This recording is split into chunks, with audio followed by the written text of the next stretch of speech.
Hey guys, I just found out Southeastern Freight Lines just delivered my tiller, and there it is. Let's go take a look at it.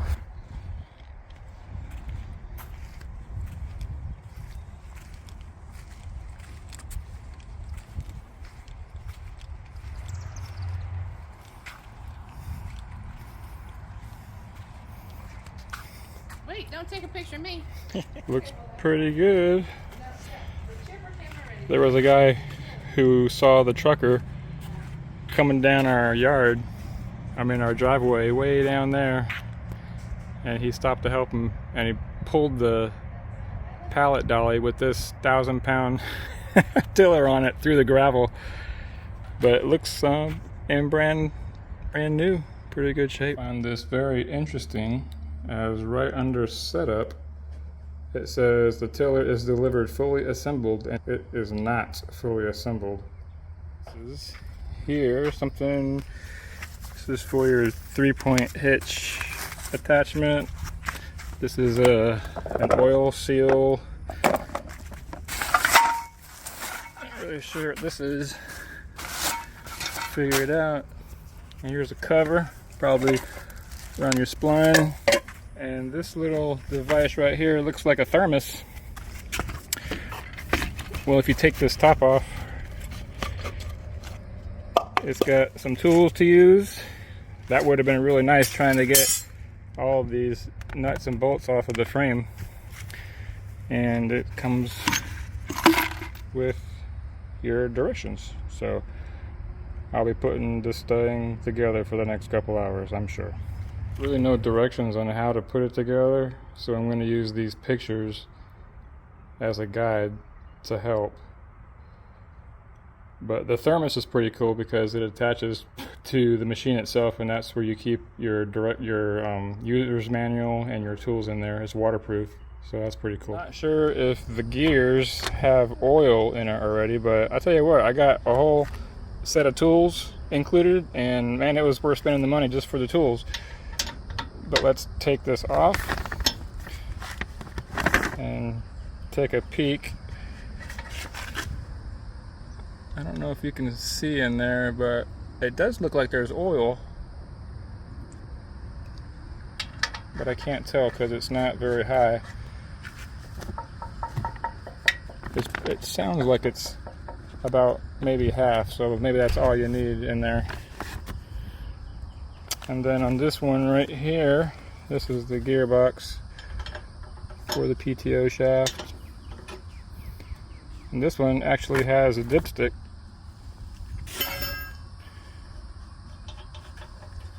Yeah. And it looks like it's very clean oil. I might have to add a little bit, but so far it looks like I don't have to spend too much money on oil. Which means their stuff isn't rusting, so that's good. I'm gonna be starting with this piece right here, and I think it attaches right over here. I'll look at the instructions again and then give you a bird's eye view after it's finished, but I can't even take it out of the frame and off the crate until I get this attached. So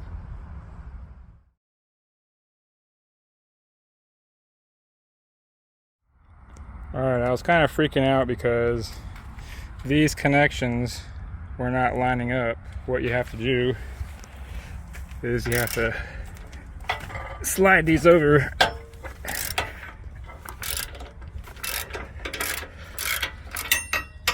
which I think is a pretty cool deal. That way you can match your own hitch. And I took measurements off my bush hog, so I know exactly where to put it now. And I'm still working on getting this.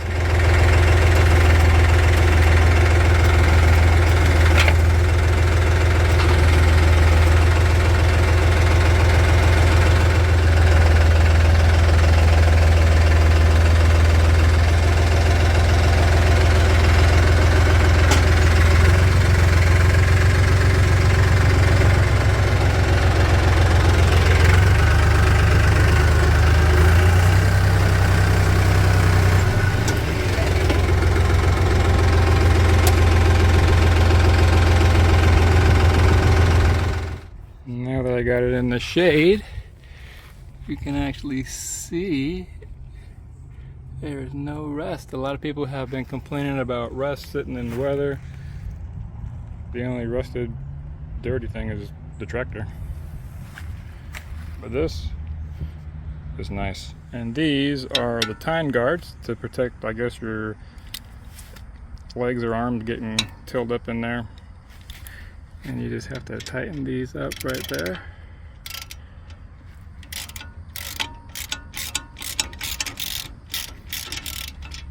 Yeah. Pretty easy operation. This is the left side. Here's the other side.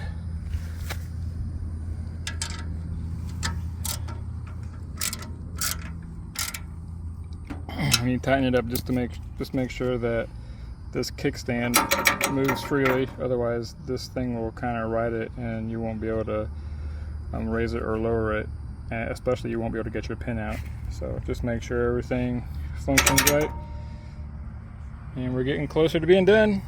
And then I had to put these flanges on right here, except the original bolts that they gave me to put on were the wrong size, so I had to swap the bolts out, but that way it diverts the dirt, and one goes on each side. Still working. And then I got this little screw. It's the only hole small enough that will accept it, and I guess it's to hold this up when you're not using it. It's the only thing I can think of. Last problem, the PTO shaft is way too long for this implement, so got to figure out either how to cut it or have to get another one. Pretty disappointed.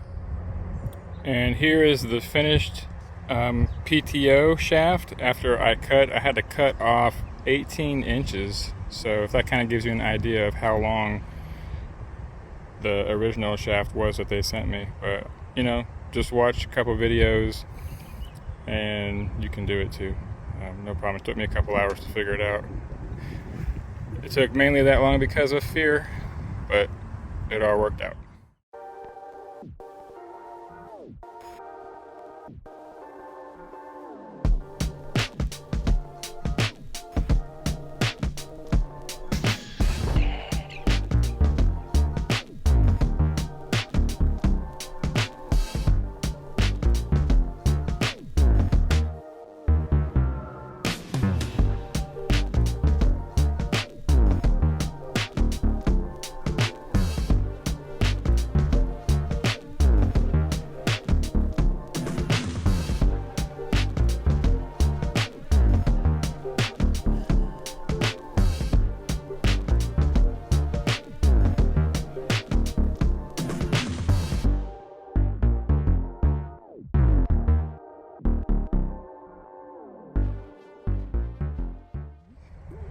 Just took about 10 minutes here, and the soil it's got a lot of grass in it, but that'll go away over time. But it's pretty deep. It's probably 7 or 8 inches deep, and there were no issues.